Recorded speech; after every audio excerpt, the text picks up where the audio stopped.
at the Atlanta History Center in Atlanta, Georgia, and I'm speaking with Walter Victor about Mr. Victor's experiences in World War II and in life in general. Mr. Victor, would you give us your name, the spelling, your address, and your date of birth, please? I'm Walter J. Victor, V-I-C-T-O-R. I was born July 1st, 1917. I'm 87 years old. When I was 2 years old, my daddy got killed in the coal mines. And where do you live now? I live in Dachau, Georgia. Okay. And I like it over there. I live right on the lake. It makes it nice. Well, Mr. Victor, we sure appreciate you coming in here and Well, I'm glad to do it. and sharing your experiences with us. And first, I'd like you to tell us a little bit about your upbringing, where you were born, a little bit about your I family. was born in DuPont, Pennsylvania. Like I say, my daddy got killed in the coal mines. I never had people are lucky to have a daddy that could go hug it. If they have any troubles, they go to see the daddy. I did not have any. And when I was 18 years old, my mother put me in the coal mines, and I thought there was a better job than that. I'd come in every night. I'd have a headache from all that dynamite and everything else. And you have in the coal mines, you got a miner and two laborers. You know, the miner he's the one in charge. And one day he drilled a hole and he packed it with it, and they usually put a squib in there to fire the shit. And I did not hear him coming out. So I jumped up and I went up, got him. Just as I got him, the coal just if I wouldn't have pulled him out of the way, he would have been killed. That was my cousin. Saved his life. Yeah. But it was rough. I'm telling you, you come home, your lunch pail is dragging on, and when you get your lunch pail, you have to have something on the lunch pail or the rats get them. When you see the rats leaving, you better go too, because they understand that. They're cracking it. They understand that. When did you go into the military? 1941. And how old were you then? About 22. Were you drafted, or I did was you? drafted, yeah. And how did your family feel about you going into the military, and how did you feel about it? Well, I was in New York. Well, I went from New York, so I left Pennsylvania. And my son, my oldest son, is a diabetic, and we didn't know how. We kept looking at what happened. And just so happened, my mother was a diabetic, and they were ready to cut her leg off. She says, "No, I'm going to die." So she died. I didn't even know that till this about 3 years ago. How old were you when she died? I was out of the service already. So you were in New York when you got drafted, is that correct? Yes, I went to drafted. I went to Fort Dix, New York. And they shipped me to Fort Bragg, North Carolina. They just formed the 9th Infantry Division. They formed that division, and boy, that was excuse the expression, that was hell up there. When you get on you have to climb the. They got ropes before you climb up, and you do everything. And the midnight march, at 2 o'clock in the morning, they holler, "Let's go." Well, you have to go. So what were they training you to do at Fort Dix and Fort Bragg? They were training us for the invasion of Africa, and we did not know it. So when we were ready to ship out, we were ready to go, and Blood and Guts, that's General Patton, he come over, he spoke to the people. Is everything okay? Yeah. He spoke to the people, you know, all those who were non-coms and officers and wife, and boy, he said some dirty words up there, and the officers and wives didn't like it. Where was this? In Fort Bragg. Oh, so generally, what did he say? What was his message? You want me to say it? Well, you don't have to be real graphic, but you can tell us generally what Well, he he said. says, "We're going to Africa. We're going to screw all these women over there." And boy, the the general, I mean, the officer's wife didn't like that at Yeah, all. I can imagine. I met Patton in Africa too. Oh, you did? Yes. Okay, well, we'll want to hear about that Yeah, later. we're going up Atlas Mountains, and he says, "You bastards, get out of my way! You let my tanks through." That's what he said. Yeah, he had those pearls handled. What was the reaction of the troops in Fort Bragg when he spoke to you? They didn't like it, you know. So when And do you remember Patton slapping the soldier? yes, He was one of my buddies. the soldier was. Yes, he was. From our outfit. He was shell shocked. Yeah. He was trying to straighten him out, but when somebody's like that, you can't straighten them out. Did you ever talk to your buddy after that incident? Nope, they wouldn't let me. Okay. So when did you ship overseas? 1942. 1942. Okay. And we were on 38 days on the sea. And I got so tired of Lindsey Nelson. He was my outfit too, and he liked that song Down Yonder. You'd hear that so much. Down Yonder. Now you mean Lindsey Nelson, the sportscaster. famous sportscaster? Yeah, he was that. Huh. Yeah, Down Yonder. You'd hear that all the time. Well, tell us about the trip over, and just I'm gonna let you talk about your experiences in Africa. We were 38 days on the sea, and a lot of times right near us you'd see a torpedo going, getting one of the ships, and it explodes right in front of you. Then you see you see the Navy throwing the depth charge, and first thing you see a submarine come up. We never picked them up. And yeah, that's what you see. You see a lot of ships on. They missed ours by a few minutes. We zigged instead of zag, and that happened. Gosh. Yeah. Well, but it was not. Let me tell you what I was. I was a gunsmith. I had one of the biggest honors. What you want? I trained the Navy. How to dismantle guns and do it in the. I blindfold them and they do it in blindfolded. So I taught them so because I said you don't know if you have light or not. And after we were ready to land in Africa, I was called to the captain, and he says, I appreciate you doing that for the people, and I'll have a big dinner for you. And usually you don't get that from a captain. So you were training the members of the crew? Of the crews, yeah. So machine guns and everything else. Okay. So they know how. But that's the reason I spend my time, you know, Yeah. keep me busy. I used to be an expert in the gunsmith. So what unit were you in? I was with the 9th Infantry Division. Okay. They started at Fort Bragg. They just started over there. They kept training them to the... And when you got to Africa, what was your what was your job? What was your... just to land there. And we were landing over there, and here comes people shooting at us, and there was the Foreign Legion. Okay. And what... And they didn't know we were Americans. They quit after that. There's a cemetery up in Port Leone, they call it Port Leone, where 80 of our boys got killed. 80 of them. Is that Leone? Port Leone? Port Leone, Okay. yeah. That's near Casablanca. Oh, okay.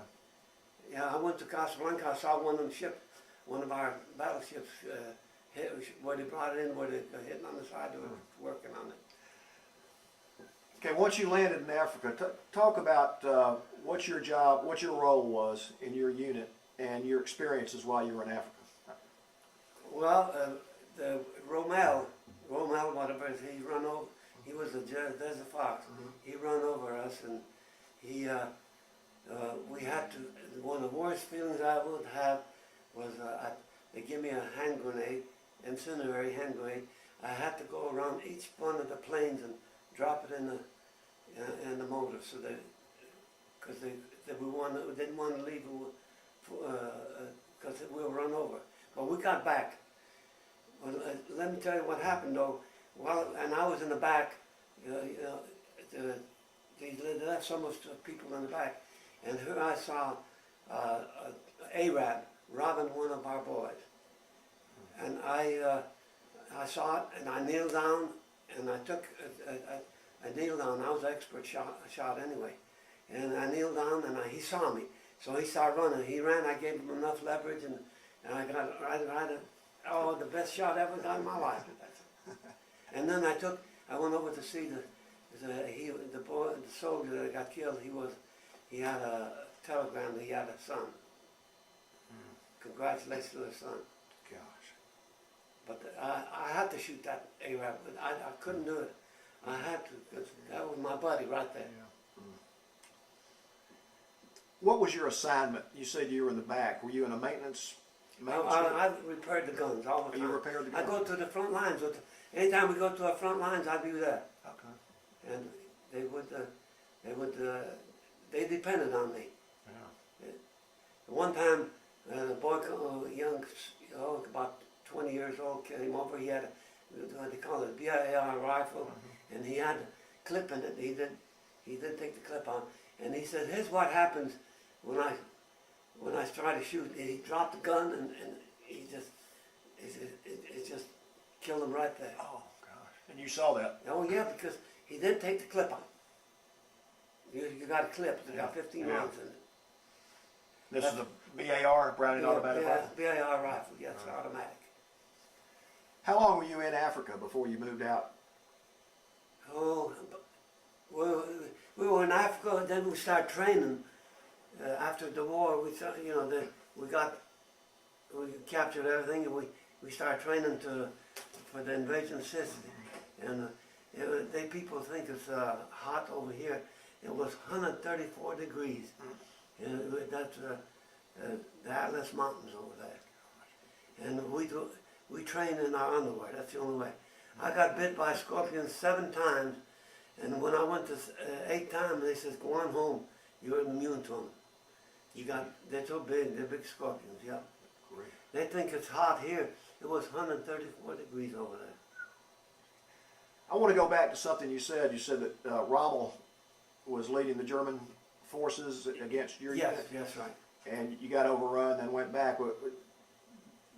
Can you share the experiences of when Rommel overran you and then when you took the territory back? It's a funny feeling. It's a funny feeling. But we didn't stay long. We got back right away. And let me tell you, I could have had the Purple Heart. I was, the Germans had the Stuka dive bombers. They were and I had right against the mountain. I had my place where I would get, there's, I can't think of the name. Dug a foxhole, you'd have a foxhole there. Yeah. And I went to get in the mine, and somebody else jumped in, and he got a direct hit. And I got straps all over me, and the medics came over looking at him, and they said, "You want a Purple Heart?" I said, "Nope, take care of that. Take care of my buddy. I could have had a Purple Heart, but I didn't want it." And he didn't last but 3 days, and he died. He jumped into my foxhole. Gosh. And the funny part about it, the British had their planes that were flying around, and when they got through bombing us, they shot down 15 out of 16. I watched all that. Gee. The British they had Spitfire. And many times you see, we had a double, I don't know what name it is, the plane was a double fuselage. There's a lot of the pilots, when they jump out, they get stuck in that and they die. The worst feeling I had was when I watched the B-17 she get shot down. They parachuted, but just watching, seeing get the big plane like that coming down. Yeah, what was your feeling when you saw that? I can't explain it. It made me sick. They parachuted out though. Okay. So the crew was saved? Yes, crew was saved, yeah. But the feeling watching that. And one time, one of our planes, we had some replacements come over. One of our planes hit direct. Every one of them was killed. They mistook it. It was a GMC truck that was full loaded with replacements. we had a lot of people lost during the war, you know, in 9th Division. Yeah. I made a landing in Africa, made a landing in Sicily. In D-Day, I got 8 combat stars, 2 bronze stars. You don't get those bronze stars for nothing. No. Well, you said you were training to move into Sicily. Sicily, yeah. Tell us about that. What happened when you left Africa and went into Sicily? Well, they trained us at the Atlas Mountains over there in the Sahara Desert. You know, the Sahara Desert is a hot place. Yeah. That's where I got to Sicily, and then they usually have a little pill, you know, for malaria. They couldn't get to me. I missed it 3 days, so I got malaria. I didn't know I had it till I went to give blood, and they found out. So I can't give blood. Tell us about the landing in Sicily. Your experiences and your feelings when you actually went. Well, we were ready to Palermo, Sicily. That's what they let us off the boat, and in about a half hour they got the boat that let us. The big ship that let us out, he got direct hit, so I would have been killed right there. They got the Germans got a direct hit on the boat. That's what he did.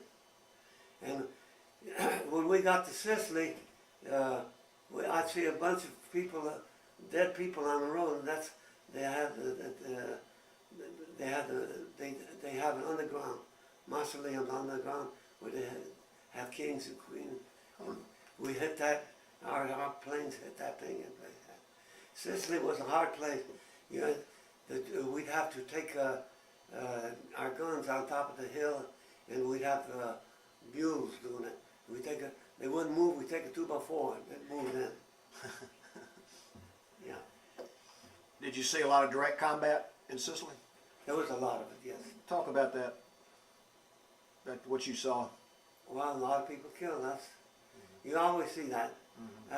I love to go to the front lines. I get their guns ready, and I said, "Go get them." That's it. Yeah.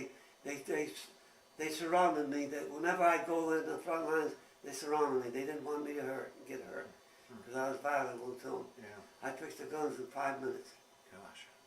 Yeah, I was so good. Yeah, it sounds like it. Yeah. Well, that's what I did. Yeah.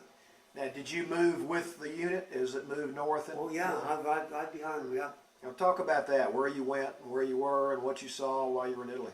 Where in Sicily? Sicily and Italy in general. Well, Sicily wasn't too bad.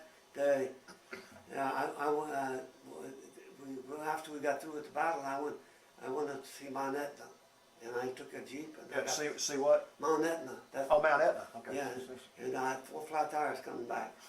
See, it was hard, but they didn't like it. But I went to see it. Yeah. Went out on top. I was young then. One of our commanding officers got killed over there. He comes from Texas. It's AAA and the bar across. So it says AAA and the bar nothing. So that's where and he got killed over in Sicily. How did he get killed? The Germans. I mean, sniper. Sniper? Yeah. Did you go on to the mainland of Italy also? No. Or you stayed in Sicily? Stayed in Sicily. Then we went back to England, and we started training for the Normandy invasion. We didn't know it. Okay, talk about your training in England for the Normandy invasion. We didn't know it was going to be. They just took us and just trained us. Just kept on giving it a hard time and everything else. And we did not know we were going to land till we landed at 4 o'clock in the morning, Utah Beach. So approximately how long were you in England training? Well, I don't know. It's been a while. The English people were nice, but the French people were no good.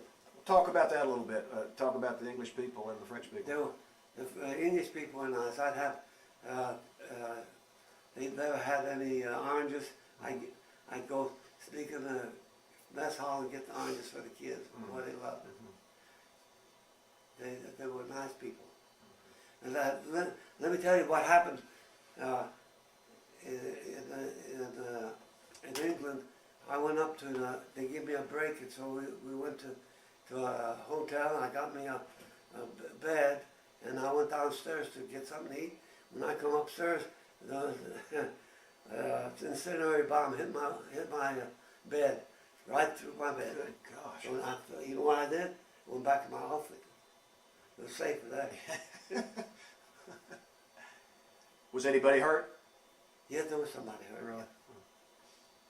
I had a pass from a commanding general. I could go anywhere I wanted to in the front lines. Really? Special pass. General Townsend, I think his name was Townsend or something. Townsend? I think it was Townsend.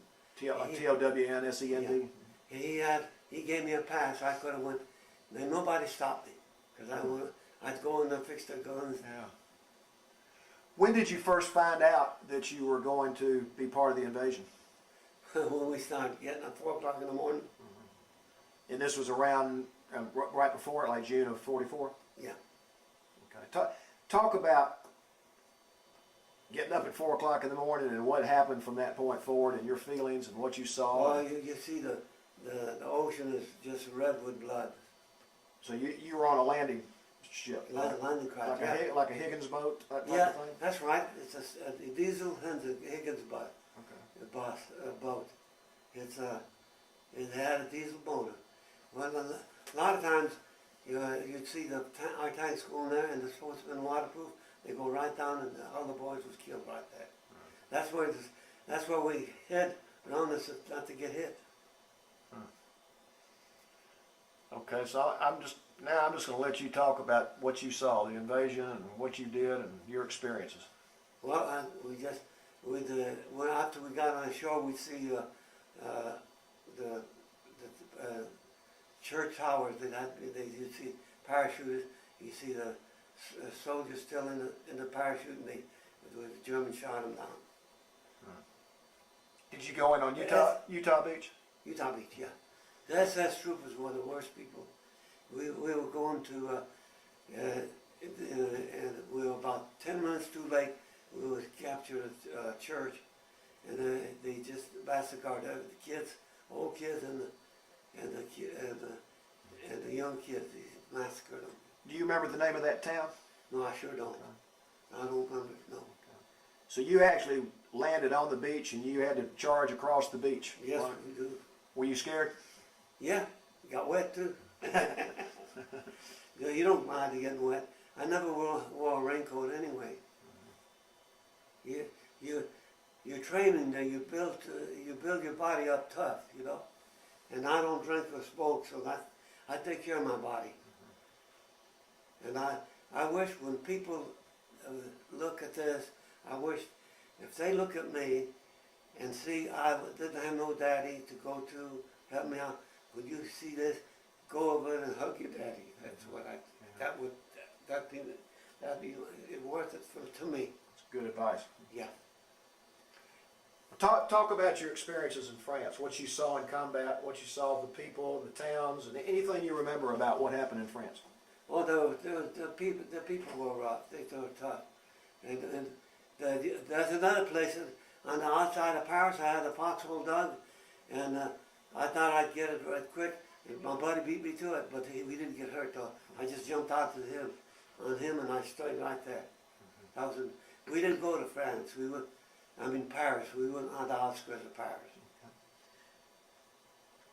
But talk about what happened between the time you landed and the time you got to the outskirts of France. Some of the things you remember about events or towns. well, you try to forget.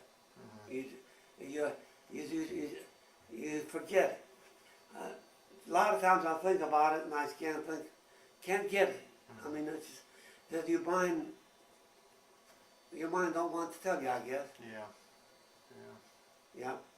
But I had a lot of my buddies killed. There was 5,000 of my buddies killed. Yeah, we had replacements and everything else. But I took care of my body. I could have got cigarettes for nothing. They give it free cigarettes. Why should I take a cigarette? Why should I root my body? And I take care of my body. I'm 87 years old. I still could go. Okay. What else now? Well, you got to Paris. Just talk about your experiences from that point forward. Well, Paris, we just kept going. We go from one place to another, just take it and just keep going. But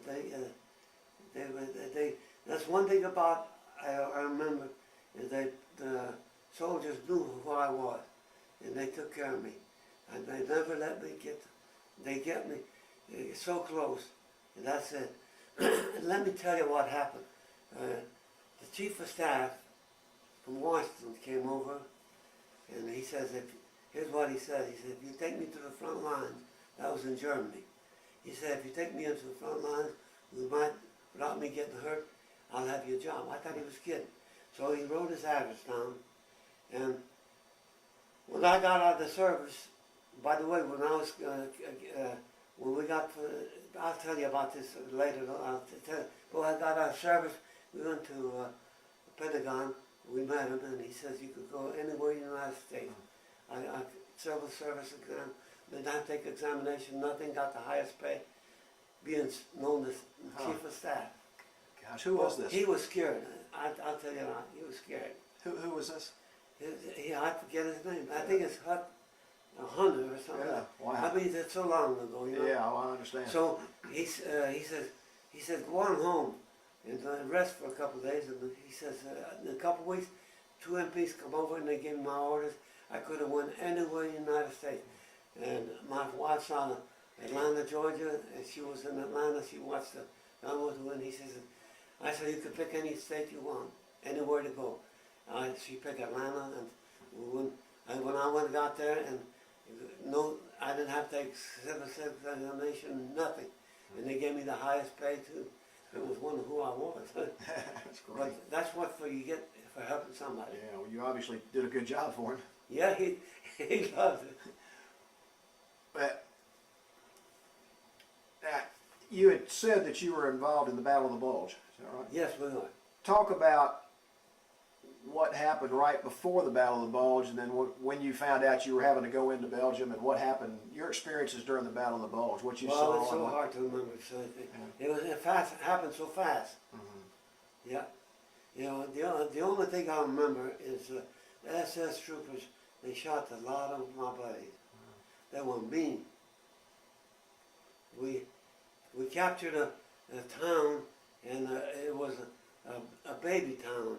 The German soldiers would go and get the women pregnant, and then they have the soldiers. Oh, right? yeah. They call it a baby town. Huh. Did you actually see that facility? I mean, Oh yeah, yeah. Boy, everything perfect in that. But that's what it was. Okay. People don't even know there was a baby town. Gosh. I don't think they did. No. You didn't know it, did No. you? Yeah. But the SS troopers were the worst people you could honor. Did you have contact with SS officers in combat and prisoners and that type of thing? No, that was not my job. Okay. But let me tell you what happened.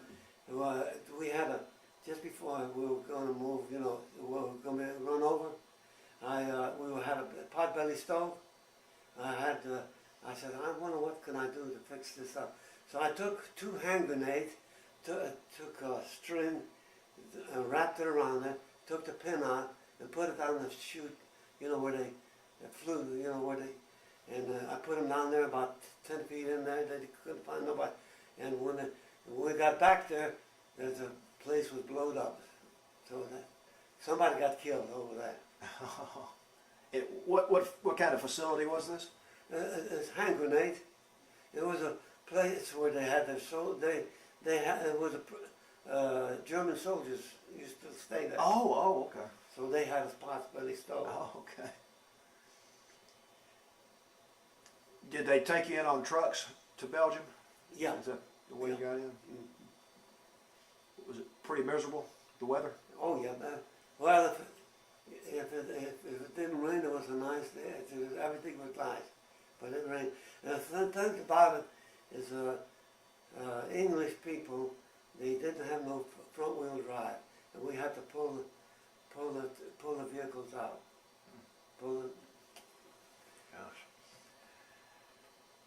And at one time we were on the front lines, and it just happened to see a cow, and we had a wrecker over there. They killed the cow. We had the best beef. Cookout. Yeah. Is there any? All right. Let me tell you what happened to me. I speak 4 different languages, and I had the MPs. I had 2 MPs come and get me, and they says, I said, "Where we're going?" He says, "None of this." They captured a factory in Belgium, Liège. Liège, yeah. Yeah, that's Liege, Liège, yeah. Yeah. And Charleroi is a little town. They had a factory there, and they put me in charge of running 200 people. I had to run, I had to pay them and everything else. They made mortars, and they fix them up, and I take in the front line. Wow. Talk about that a little bit. That's interesting. Yeah. Well, one time you have to have the code, certain code, you know, and the password, you know. And one time I forgot the password, so I stopped over this artillery place, and I asked them if I could stay overnight because I forgot the password. And they said, yeah, they were so nice. I was just wondering, boy, these are nice people. They said you could lay down right here. So I lay down there at 4 o'clock. You know where they put me? Right in front of 155 howitzer. At 4 o'clock in the morning, that woke me up. Oh, I guess so. And these were local people working in this factory? Yeah, oh yeah, the local people. Yeah. And one of the supervisors was there, and he wanted me to go have lunch with him, and it was around, I don't know, near Christmas time or something like that. And I went up there. He had 8 kids. Every time I'd move, the kids would move. And I had the best lunch you ever would want. So when we went on the porch, we sat on the porch. I saw a pail, and there was a dog's head in there. I said, "What's that dog's head doing over it?" He said, "That's what we had for lunch." I vomited right there. Oh, gosh. That was some lunch you forgot. Yeah. You try to forget about it. Yeah. Wow. Is there anything else you want to talk about as far as Belgium's concerned? Your experiences in Battle of the Bulge? Battle of the Bulge that was just rough. That's all. But the reason they put me for the front lines, I spoke. And then I went back to my outfit again. After 7 months, when the Germans would overrun us, they take the mortars, and we build the mortars, and I take to the front lines to give it to them. Oh. I got a citation for that. Gosh. Well, I loved the front lines. I just loved it there, because I knew they wouldn't let me go. It was so far, and they said, "No, you don't go no farther. We need you." So I was experienced with the guns, so they took care of me. And what? Now, okay, then we, what else you want to know? Oh, I know, in the edge, no, it wasn't the edge. I had a Jeep. One headlight was out. I went out to eat, and I went up to get my Jeep, and it was gone. So next day I was walking down the street, and by the way, when the conductors on the street come, if they want to urinate, they urinate right in front of the car. I saw a Jeep going out with one headlight, and here comes my buddy with a Jeep. I says, "Let's go get him." And we stopped them. There was 2. I thought they were American soldiers. They were dressed as American soldiers, and one of them talked. The language was, he said something that you don't hear in Americans, you know. You hear it in German. Yeah. He said something to me. I says, I asked him, but I got kind of suspicious. I said, can you tell me where the Yankee Stadium is? He said, "Sure, it's in New Jersey." So I put my 45. I said, "Don't you move. If you moved 1 inch, I'd kill you." So they were German spies dressed as American soldiers. That's where I got one of the Bronze Star. Wow. And they took them out, the MPs took them out there. In 3 days, they come up and tell me, says they were spies, they got shot. They got in front of the fire squad. And you got an award for that, didn't you? Yes, I did. If they moved 1 inch, they would have been gone. Wow. I had to kill them. Gosh. But There was that little dialect was what.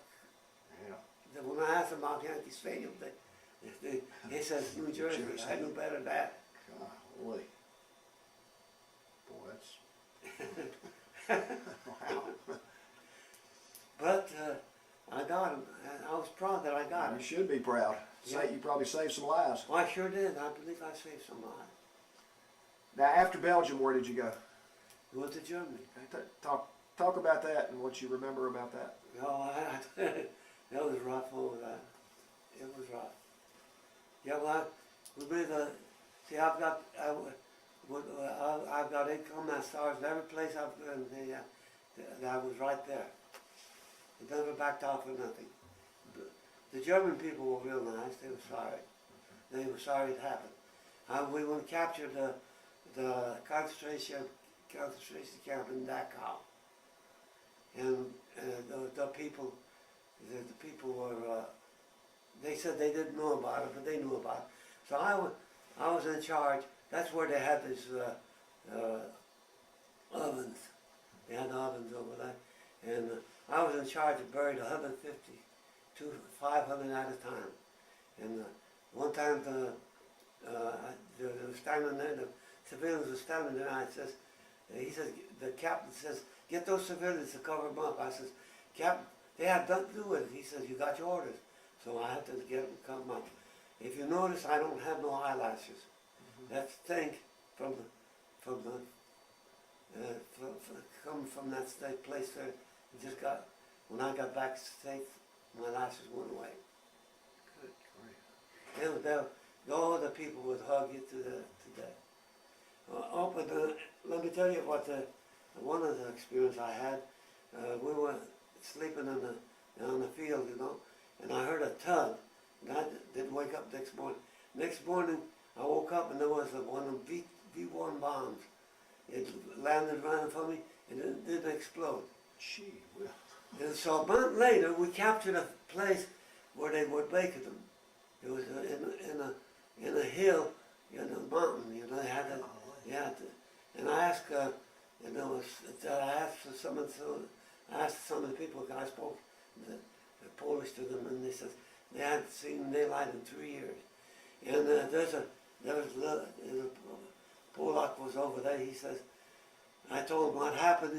I says, I almost got killed by one of them V1 bombs, one that you were making.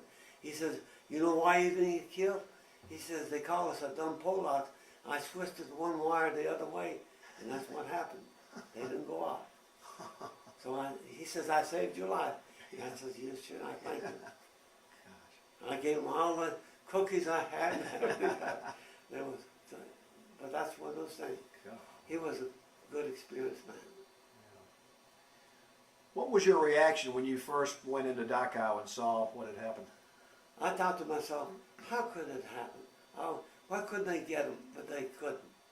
They got him, they killed him. You could see shoes piled up, clothes piled up, everything else. And you see the young kids and old people, mostly were Polacks and Jews. Most of the people were Polacks and Jews. That was a feeling, you want to forget about that. You see those ovens they had, you just throw them in the oven. They said the ovens are still there. They were there. I went back about 15 years ago. The ovens were still there. Really? Jeez. Yeah. Okay. Well, what else you want to know now? Okay. Well, where did you go after Dachau? You went to Germany. Yeah, we went to Germany. We went all the way through. You said Germany was pretty rough. Well, talk about that. What you remember about the experiences in Germany and what you faced? The German people were all right, but the soldiers were SS troopers. They had some of the kids, you know. They'd have to get killed before you have to kill them before they give surrender. This was the Hitler Youth? Hitler Youth, yes. It's a shame. But that's what he did.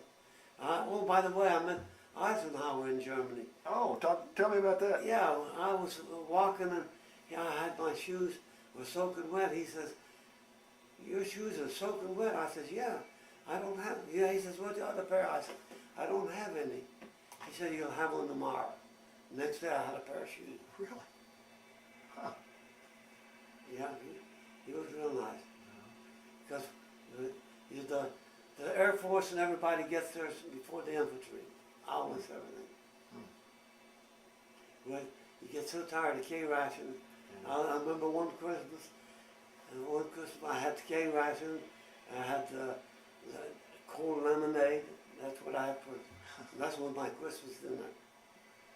This was in Germany? This is Germany, yeah. But then after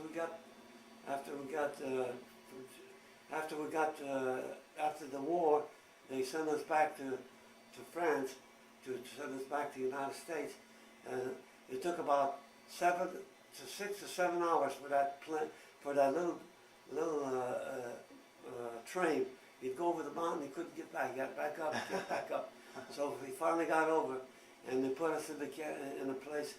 This captain says, "Yeah, this is the place for you, Vietnam, and this is for the United States. You go to Vietnam." I asked the captain, "How many points do you need to get out?" He says, 75. I said, "I got 150, so I'm back to the United States." You're happy about that? Yeah. Going back to your time in Germany, you said you dealt with the German people. What was their reaction to everything that had happened during the war? They couldn't believe that it happened. They couldn't believe it happened. They said it just happened. They had to do it or get killed, one of the two. We captured a place in France where they had they captured they take the radios and everything else, and they'd be right there. But they couldn't listen to the radio. Oh, the French people could not. No, Yeah. French couldn't. Some of the French people were nice, but some were bad. What did they do? Well, they talked about us, and I spoke French, so Oh. I cussed them out in French. I don't speak it now as much as I used to, but I still understand it. But that's the reason. That's the experience that you forget when they pull you from front line. Yeah. So, and then go back and see what's all that. I went back to, after I got through with the factory, we went back. I spent 7 months, and then I went back to my outfit. That's where I left for my outfit. Oh, okay. 9th Division. Where were you when the war ended? When the war in Europe ended? In Germany. You were in Germany. Yeah. We couldn't believe that it happened like that. What was your feeling when you heard that it was over? Oh, it's saying Polish, "Oh, Boga." Oh my God. And when did you exit the military? When did you leave? I left in 1944, right after the war. 45, probably. 45, yeah. I had to join the American Legion because I'm about gone. No. American Legion, because they had, the only way I could have got a refrigerator I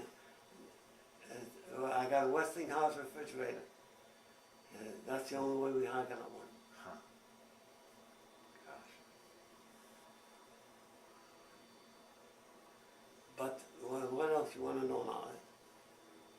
Well, is there anything else that you want to talk about your experiences in the war, or your experiences? You've had such a varied life and a varied being in all the different places over in Europe.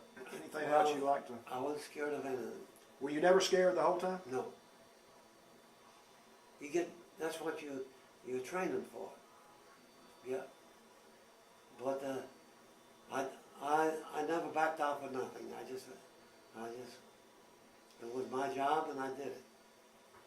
I'm not sorry I did it. The worst place would be with that Normandy invasion. That's the worst. You see people killed, blown up, and everything else. But we went back to area to about 20 years ago. We went back there, and this lady was with us. Her son was killed in the war, and she took him. She brought his body back to the United States, and then we went to the in France where the graveyards were. She said if I knew it would look like this, I'd let them stay here. She was real nice. Well, it was a good experience, you know. And I had my camera, so I was learning about photography work anyway. Yeah. And when we hit a town, we'd go right into the see the big shots over there. This is when you went back? Yeah, when we went back, yeah. When you were over there the first time, did you realize you were part of the most significant event in our country? No, I still don't. I still don't. Some nights I stay awake and think about it. You know, what you go to places, you go see, I mean, it's hard to explain. You see so many things. I went through a lot, and I'm glad I'm here to tell you about it. Tell these people that what we've been through. I'm glad you are too. Yeah. But now I'm going to tell you about my experience as a photographer. Okay. All right. We were waiting for the Russians at the Elbe River. Oh. And this photographer, he knew something about photography. So while we're waiting, by the way, the Russians, they stunk. They didn't take a bath for years. And they drink a lot. Oh, They drank a lot. By the way, the foreign nations, they drink wine. They don't drink Really? no water. Yeah. But I was waiting for him, and he taught me how to do photography work. When I got back to the States, I kept going at it. So when the Braves moved into Atlanta, I kept going to get it.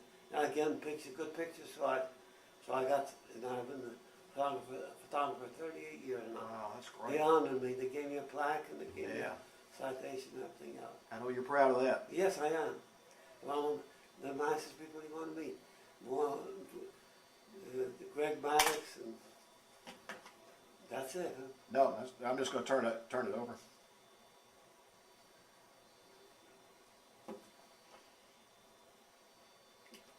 Well, I didn't mean to take that long.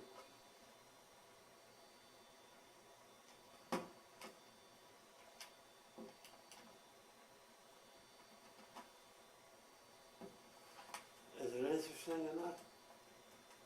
Yeah, I'm trying to get this.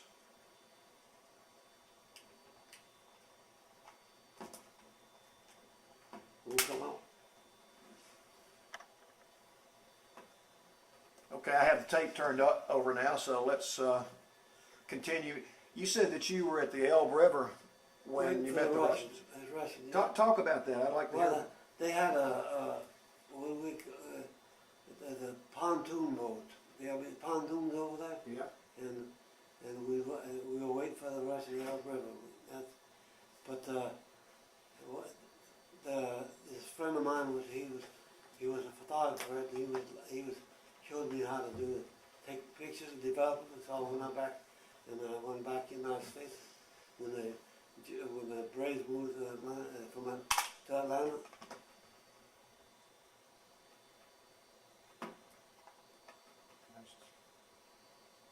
Well, that may be a. He cut that out. What do you remember about meeting the Russians at the Elbe River? They didn't talk much. They didn't talk much.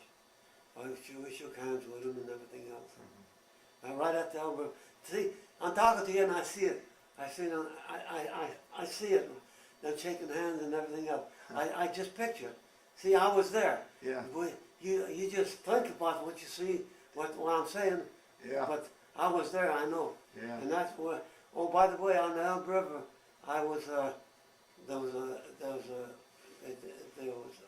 they bombed the Remagen Bridge.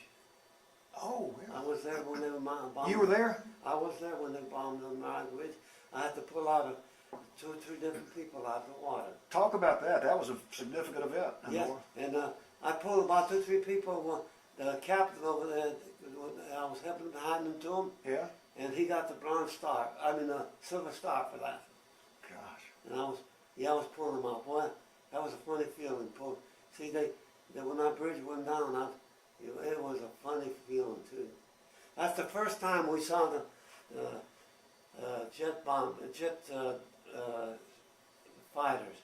Really? And our people went crazy because they couldn't shoot them down. They were Yeah. so fast. That's the first time I saw the Oh. jet fighters. Yeah. It tickled me because they were shooting him and he was gone. They were so fast. That's the first time I ever did see that. But I saved a lot of lives, pulling them out of the water Yeah, sounds when the like bridge went down. I was there on the Remagen Bridge. Gosh. And the thing about it, we captured the Remagen Bridge, and then they had the other people I can't think of the name. The other people we turned it over to them, and who was on one of the team was Warren Spahn. I didn't know that. But Warren Spahn. Yeah, I met him. After I got back, I met him, and I asked him a few questions. I knew he was there because he had to say something what I understand. Gosh. Yeah, he was there fixing the bridge after it went down. Gee. Boy, that's a funny feeling when you see GMC trucks and everything else falling in the Elbe River. But Warren Spahn was there. Wow. He come over. They gave him an award, and I asked him about. And by the way, I gave him a picture. One of the people that I knew that would run the cameras, they gave me some of the pictures, so I copied them, and I gave him one Gosh. the picture as the bridge come down. Yeah. What an experience. I'm glad you thought about that. Yeah. Wow. Yeah, that's where I met him. That's where I started. So when I went back to the United States, I just kept giving them pictures, and I started. I've been a bridge photographer for 38 years now. You remember the stadium on fire? I sure do. Yes. That's one of my pictures. Is I got 9 pictures in the Hall of Fame. And that's one of the pictures in the Hall of Fame. And people from Hall of Fame, I sent them that picture, the pileup when they won the World Series, Yeah. And they said you got a jewel. I got a picture and piled up, and on a metric board with the date and time it happened. Golly. They said, so that's one of the pictures. I got a lifetime pass. I go to Cooperstown, it don't cost me anything. You're in the Hall of Fame then. Yeah, Wow. Well, you've had an amazing life. thank you. But I made Bobby Cox's wedding. Did you really? Yeah. One thing about the players, they can say what they want. I'll tell you one person that I really like is Tommy Lasorda. I would see a kid in a wheelchair, and I take the ball I'm not supposed to get a ball thrown by anybody, I says, Tommy, I'm not supposed to do this, but he wants, this little kid in a wheelchair would like to have a ball thrown. He stopped talking to everybody, he went out to the kid, hugged his neck, he made him feel at home. He was the nicest person you want to meet. But our soldiers, our players are the same way. When they see a kid in the wheelchair, they'll come over. I'll ask them to come over, they'll come over and help me. That's great. They're the nicest people. One of the nicest person you ever want to meet was Murphy. Dale Murphy. We went to Hall of Fame, and they were on the bus waiting for one person. Waiting for Murphy, he was signing autographs, and everybody says, let's go. They said, I can't go. So he was signing autographs. He signed autographs, and he came over on the bus. He wasn't nice. And Phil Nico was another nice person. Well, he's a Polak, too. He was a nice person. Yeah. But I met this general manager, Bill Lucas, and he's the one who got me that job. He died with a heart attack. Yeah. And he was the nicest man you ever would meet. And that's how I started. And I've been giving him pictures ever since. Well, we all want to thank you for everything you've done. Well, I live in Dawsonville, Georgia. I ride the MARTA from Rose Springs down to the stadium. Good gosh, it's a long trip. Well, I'm retired. Yeah. Yeah, what else do I do? Okay, well that's it. Well, thank you again so much for everything you did, particularly in World War II, but everything you've done throughout your whole life. And thanks for coming and sharing your story. Yeah. And Well, it was an honor to raise on me May the 19th, after 38 years. They got a plaque right where the players, where the photographer shoots their action shot. They got a plaque for me. Wow. With the 9th Division on. They gave me a t-shirt, I mean the shirts they wear, they got the Victor with the 9th Division. Well, they honor me with my 9th Division. Well, you should be proud of that. Yes, I am. I'm very proud. And I thank you for, I hope I didn't take too much of your trouble. You didn't, no, it was worth every second. I take care of my body, so I'm still, I'm 78 years, I mean, yeah, I'm 78 years old now. I mean 87, excuse me. See, after you get so many years, you have to think about 3 times before you. You're. And I had a triple bypass. And my son had a triple bypass too, and he had same doctor I had, and he's doing good. Well, we're proud of you. We're glad you're doing well, and I know you got a long life ahead of you. Yeah, thank you very much. And Okay. well, again, thank you for coming. Okay. You can cut it off.